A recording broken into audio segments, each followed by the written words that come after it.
God has shown me how He provides and how He's unchanging, how even when life gets really crazy and things change, how He's always the same. And He's also shown me how He's a refuge in times of trouble and how I can come to Him in all things and He'll always be there and He'll always respond. God's faithfulness is not dictated or determined on your faithfulness to Him. And I cannot even imagine, like, I know the pressure I felt. I can't imagine the pressure you guys feel now, like with all the social media and all that stuff. Hey guys! Hey guys. Guess what? We're back with another episode of the Waves Ministry podcast, and we are so excited to welcome our friend Ashley. Ashley, thank you so much for joining us on the podcast today. Thank you for having me. Yeah, Ashley is actually a high schooler herself. She lives on the Emerald Coast, so she is what we would call local. Yeah. Even though she doesn't live like down the road from us, she's about an hour away from us. But she's a friend of the Emerald Coast, and she's a local high school student. And what I love about that is she's also interning for Waves Ministry this summer. We're so excited, and she is going to have a huge role in Waves Ministry, where she is going to be our sponsorship intern, somebody that's going to be working with the people that actually support us having girls conferences here locally, nationally, and then globally. And so we are so excited because there are so many people that they want to come and attend the conference, but then there's other people that they're like, I can't attend and help that way, but I can sew in financially to make sure that girls are impacted. So she's going to be working directly with those people. And we're so excited that she said yes to that. But along with Ashley, one of the things that we love about Ashley as we've gotten to know her is she has a passion for Jesus. Yes. She's on her local youth band worship team at her own church that she attends. She also is a dancer. If you're a dancer, you will relate well to her. I know I did cheer and dance. And so whenever I've seen her social media and I've heard different things about what she's doing, and I'm just like, oh, that's such a sweet time of life. Yeah. And so thank you so much for being a part of Waves, Ashley. We really appreciate you doing that. But tell us a little bit. I've given them like a brief synopsis, but you tell them a little bit about yourself.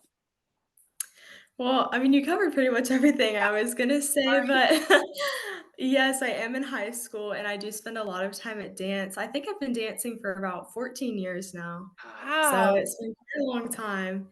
And outside of school and dance, like you said, I'm a worship leader in the youth band at the church that I go to. So cool. So you sing, right? Yes. Dude, the one thing I can't know, there's many things I can't do, but worship and like instruments and singing, I can't do. But in another life, maybe I would have been Carrie Joe. Anyway,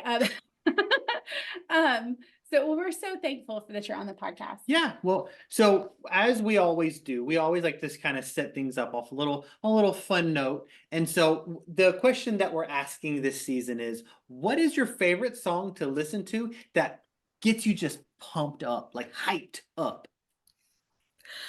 This is kind of a hard question. So I think it would have to be either No Longer Bound by Forrest Frank We love him. or Getaway Car by Taylor Swift. Nice, nice. Have you been following all the Swiftie drama with the games and her boyfriend? No, okay. You're not a Swiftie. I have not. It's okay. Our 10-year-old is a Swiftie. So I've had to learn to be a Swiftie. We have all been indoctrinated to the Swift culture. So anyway, that's awesome. And we love Forrest Frank. Like, he's amazing. Yeah, he's the bomb. Amazing. It's really good.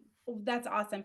Well, we have been doing this series, just talking about storms in life. And, sometimes whenever we have storms, sometimes you can just kind of like feel that a storm's coming. Like you could just feel it brewing. And sometimes they just kind of pop up out of nowhere and you're like, whoa, where'd that come from? And so whenever you think about some of the storms that you've faced, Ashley, when is a time that you could feel a storm coming? And how did you, knowing that a storm was coming, prepare yourself? Well, a literal storm that I went through was when I was about 11 and there was a hurricane that came through the area. And at the time, I wasn't super mature in my faith and I wasn't really serious about my walk with the Lord, but I've always grown up a Christian, so that definitely had something to do with it. But, we bought our supplies and we were getting ready for the storm. And looking back, I can see how God was faithful in that and how He provided for us. Like, even though I didn't fully rely on Him, He was still there for me and for my family, and He was with us the whole way. Yeah, Yeah, yeah. that's really I remember, whenever we have these like major storms that come through the area, like major hurricanes, you like it's funny I'm because you like, hear, respect the ocean. yeah, yeah, Like it is a yeah. beast. But it is like you're like God always finds a way to show his mercy and his Mhm. faithfulness, and that like some people may not recognize it, but those who tend to follow Jesus can say, God, you're in this. And whether I get damage from these storms and hurricanes, or whether I don't, like I see your faithfulness and your goodness in the midst of like my anxiety and fear, and Mhm. because that's a scary time. Yeah. But God comforts us whenever we feel that way. Well, and I think about even as you said, like you got your hurricane supplies, that a lot of us like that live on the Emerald Coast or live on the beach, we I know I usually in the beginning of hurricane season and go and buy up stuff and have it prepared. But then whenever there is a hurricane threat, you actually, it's like everybody's getting gas, everybody's getting bread, milk, like they're Mhm. getting all the flashlights, they're making sure they have plenty of batteries, candles, all the things. And they're doing that. And it's kind of like this weird, like frenzy of like fear and excitement of Mhm. like, is it going to be a hurricane party Yeah. where we sit and watch movies And we eat our and we eat snacks. all of our snacks that we don't normally Yeah. eat and we don't have school, or is it going to be like devastation? Yeah, yeah, and yeah. and it's like there's kind of this toss up, but there is this camaraderie among people as they're in line, and they're getting those things, and you're thinking through like, okay, if I have to survive, what is it that I actually need Yeah. at this moment? And there's something to that. I think even spiritually, that whenever you are preparing to go into a storm and you see or you hear that a storm's coming, there are supplies that you need. Mhm. And so I think that is one thing that maybe people could stop and pray about and go, okay, God, what are the tools that I need in my tool belt, like a Mhm. hurricane supply kit, Yeah. you know, that I need for the storm as I approach? Like, what do you want me to have in my quiver, if you will, to prepare for this battle that's ahead? So that's a really cool thought and Yeah. analogy. Yeah. And on the flip side of that, like when was a time where a storm just kind of popped up out of nowhere, where you didn't really see it coming, and how did you respond to it when that happened? So when I was 14, I woke up one morning and it just smelled like smoky, like someone had been grilling something, but it was like probably 5:30 or 6 in the morning, so that was kind of odd. And so I woke up my sister and I was like, "It smells kind of smoky out here. Like, do you smell anything?" And she smelled it too, but we didn't really think much of it because that had never happened before. And then it was about an hour or an hour and a half later, and we were about to leave for school, and my mom had gotten out of bed and she was frantic because there was a grill in our backyard, and somewhere around there like caught on fire. So there was a fire in our backyard this morning, and not this morning but that That morning. morning. And so like none of us really knew what to do because this had never happened to us before. And so my mom had called 911 and was trying to get the fire department over here. And at this point, I was trying to get more serious in my walk with the Lord and more serious about my faith. And so, like, I didn't know what to do. And so I just stood inside the house and I just prayed. And I prayed that He would just have us be calm and Mhm. give us peace. And I knew that this was happening for a reason. And this is kinda silly, but I always like being early to things, and I always like being definitely not late, and so it was the 2nd day of school, and I was really worried about being late to school, and I was like, "I think I might be late to school this day, but honestly, like, if it's part of your plan, I know that you're in control." And then I don't even think I was late to school that day, like, everything just worked out, and God just did what He does, and it was definitely all part of His plan. That's really cool. I love that your response. How old were you at that time? I was 14. Yeah, I love that your response was immediately to just pray. like that's such a easy response that it's like we tend to freak out Yeah. or do all these other things. And it's like, really, we just need to go to the problem solver and Yeah. that's it, you know? Yes. Um, when I think about, there's a scripture from Isaiah 40 verse 31, and it talks about waiting on the Lord and renewing, and how whenever we wait on him, he renews our strength. And that we then mount up on wings like eagles, so that we can soar above, and the eagles soar above storms. They get to coast right above those storms. When have you found yourself soaring above a storm, and how did you stay grounded in peace during that storm? So last semester, I was taking my math class through the local college, and this was the first class that I had taken That's through hard. the college.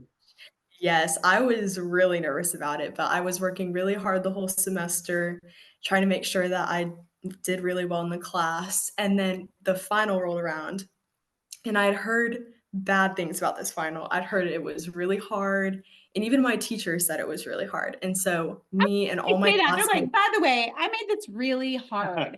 And you're like, am I supposed to say thank you? I don't know. it was It's really hard for you, it's hard scary. for me. Right? Sorry. Yes. You're good. But we were all just freaking out about this test. And so I'd started studying kind of inconsistently a week or two before the test, and then more hardcore studying about 3 days before.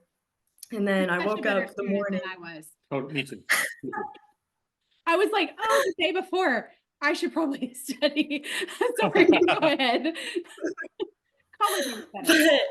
But, I woke up that morning and I went to school, and me and, like, a bunch of my classmates just went to my math teacher's room, and we were studying for this test, trying to make sure that we knew everything, that we were confident in it.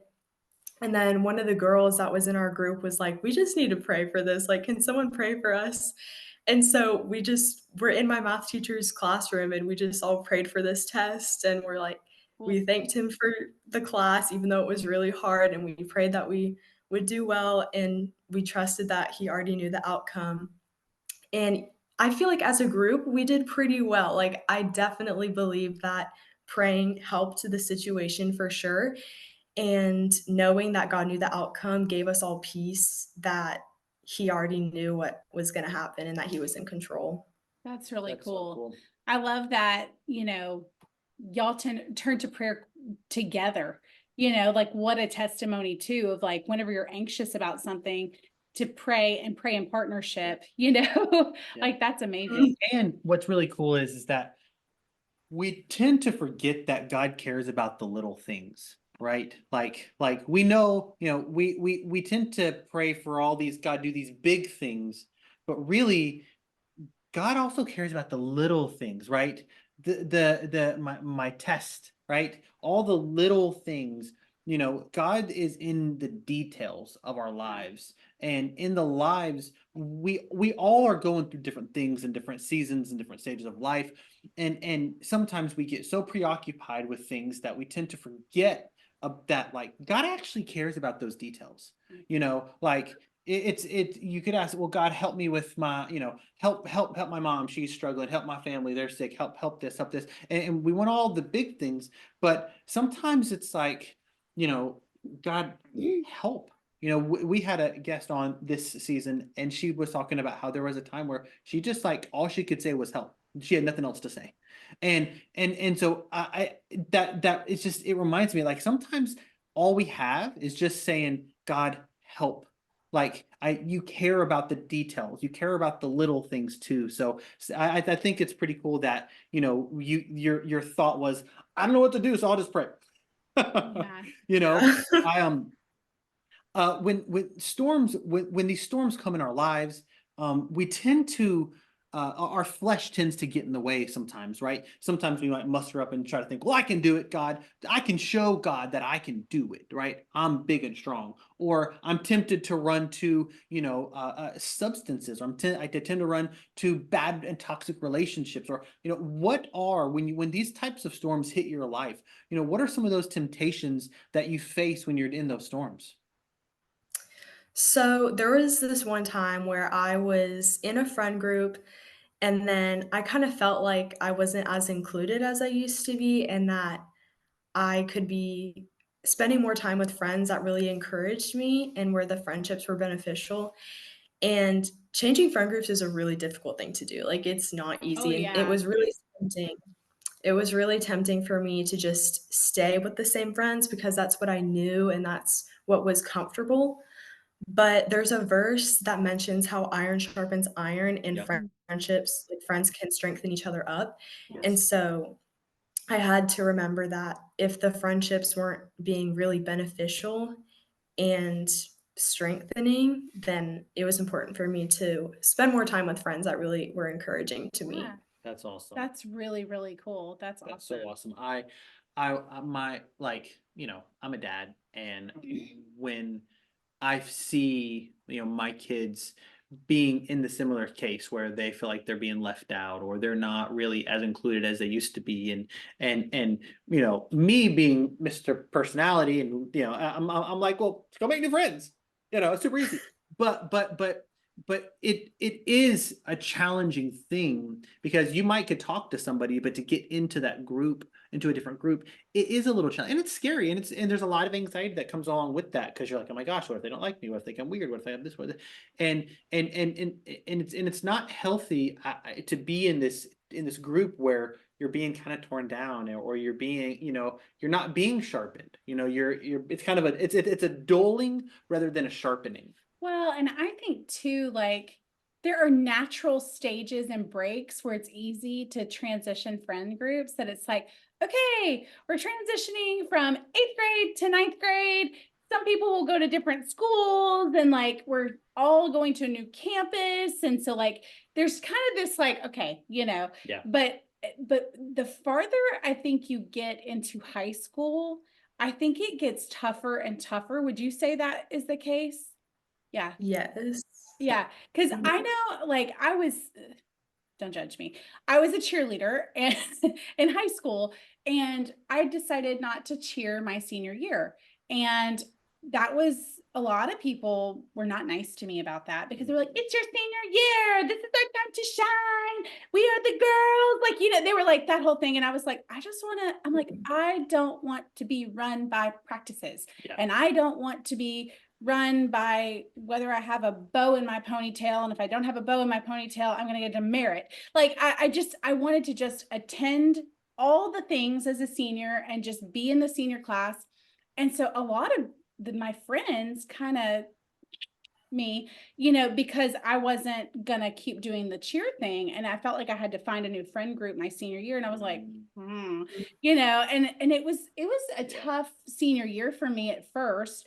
But I found some people that were Christians and that were like I went to a Christian school, so bleh. But I mean real Christians. I found some girls that were like actually into the word and like, Mhm. and I surrounded myself with them and I was like, man, there's like not drama here. And like if I'm wanting to go into ministry school, they're not judging me for it. Or if I don't want to go to that party after the ball game and drink, I'm not getting pressured by these girls to do that. Like, and there becomes some weird nuances, I think, the older you get in high Yeah. school, even just transitioning friend groups. And like you said, sometimes it's just easier just to like stay put. And I cannot even imagine, like, I know the pressure I felt. I can't imagine the pressure you guys feel now, like with all the social media Yep. and all that stuff, Yep. because then it's like, well, I don't even want to get into all that, but I just feel like it can be a very toxic thing, Yep. So I applaud you for that and for going towards being sharpened in a good environment. And Yeah. I think that's really amazing. What is it that you now see that God was trying to show you in the midst of that particular storm? So, in that storm and all the other storms that have gone on in my life, I can see how God has shown me how He provides, Yeah. and how He's unchanging, how even when life gets really crazy and friends change and just a bunch of things, how things change, how He's always the same. Yeah. And He's also shown me how He's a refuge in times of trouble and how I can come to Him in all things and He'll always be there and He'll always respond. That That's is really so cool. good. That is so good. How do you see God's faithfulness kind of repeating through all these storms that you endure? I would say I've seen God's faithfulness through everything that He provided through Mm, neighbors and family and friends, especially in the hurricane. Even though I didn't rely on Him as much as I know I should have, He was still faithful to just be there for me, for my community and my family, and just provide everything that He did. Probably even when you didn't see it or know it, he yeah, was doing things, on your behalf. And you're like, as an 11-year-old, you couldn't conceive of it. yeah. But now as you get older, you're like, oh, wow, like God literally sent people into our area and he sent that person to tarp our house or, like you just, you see it totally different You in do. hindsight. You That's do. really You cool. do. And my like and it's funny because there's a prayer I've prayed since I was a teenager and it's and it's more of a gratitude of saying, God, you are faithful even when I am not. Mhm. Like God's faithfulness is not dictated or determined on your faithfulness to him because he blesses both the just and the unjust. God chooses whom he blesses, but he's a good father. He knows how to give good gifts. That if your earthly father gives good gifts, how much more does God our Father give to us? So I've like as you grow in life and as our lives have gone, you to see God, you are faithful even when I am not. Like Mhm. your faithfulness is so good, and it is your kindness that leads me into you. And it's I don't know, I could really get off on that because I'm so excited about it. Well, and thinking about back several years ago, I had a house fire myself. And my word for the year that year of the house fire was the word faithful. And I remember in January of that year, me praying through that word and the Lord saying, this year is not about my faithfulness. This is about your faithfulness. Ooh. And I was like, oh, I don't like that word. I don't want to But as things progressed in that year, I remember thinking like, wow, like when you look at scripture, there are times where God sends storms, like God sent a storm to Jonah to Yep. get him in the right place. Mhm. Our baby is crying. Michael's having to go check on her. But there are times that God sends storms, and then there are times that storms come from the enemy, right? And it's like God, his promise is his faithfulness to be with you in the storm, no matter what, and it's like he is so good that he never drops the ball, he never leaves you, he never forsakes you. That's just how good he is. And so anyway, I thank you so much for sharing with us just about the storms that you've experienced and about the testimonies of God's goodness and how he provided and Yeah. his faithfulness to you in the midst of those storms. So thank you for sharing with us and Yeah. being vulnerable, just sharing really awesome stories. So Yeah. thank you. Absolutely. Of course. Thank you Well, for having me. Ashley, we are so excited to have you a part of Waves Ministry this summer, Yep. joining us as an intern. And we are so excited because our tickets go on sale for our conference on March 1st. And so we are giving away 100 free tickets on March 1st. If you're seeing this and the time has already passed, go online and buy your ticket for $30. You can Yep. still do that. Our deadline will be until mid-May for $30, and then the Yep. price will increase. So we hope you will take advantage of that early bird discount. Yep. And we are excited to see you this summer, Ashley, Heck yeah. in your involvement with Waves. And guys on the podcast, we will see you in our next episode. Bye. Bye.